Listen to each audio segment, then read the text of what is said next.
barwaaqadaas idin muuqata hadda nolol badan kuma haystaan dadka degan beero webi iyo xoolo ayaana lagu dhaqan jiray al-shabaab ayaa qaar badan oo dadka ka mid ah ka barkiciyay halka kuwa kalena ay badeen nolol liidata ciidamada xoogga dalka ayaa tagay deegaanka lagu magacaabo Mordilne oo hoostaga Sabiid iyo Caanoole waxay geeyeen daawooyin waxay u qeybiyeen dadka shacabka ah oo ay ka muuqatay xaalad caafimaad darro sidoo kale dhaqaatiir ka tirsan ciidamada xoogga dalka ayaa xog wareysi caafimaad la yeeshay dadka jilicsan kadibna qaar baaritaano gaar ah u sameeyay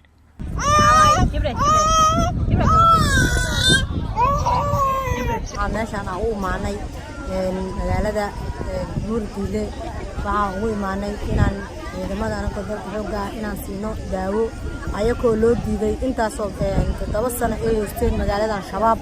ciyaalka ee dandareesan yihiin oo u baahan yihiin daawo qaarkood ee barareen qaarkood tabcaan ay yihiin oo u baahan yihiin caafimaad guud inaan daawo siino inaan wax u qabanno walaalaheen anagoo ka xureynay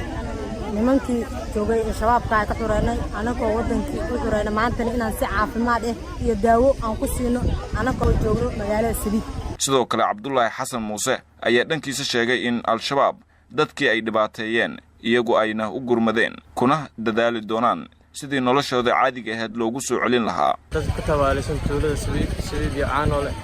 gaar ahaan tuulada Mordilne waxaana keenay daawooyin caafimaad ah dadka shacabka dhibaataysan tuulada muddo 8 sano oo yeesan wax caafimaad ah wax waxbarasho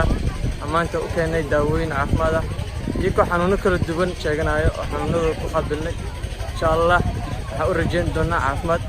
anagoo ka saarnay dadkii tuulada ku miisanay gumeystayaashii marka ciidanka xoogga dalka Soomaaliyeed guul weyn ay gaareen dikraan tuulooyinkii laga saaray al-shabaab dhammaantood waxa ka socda dadaalo lagu gurmanayo shacabka tabaalaysan maadaama lagu guda jiro bisha barkeysan ee Ramadaan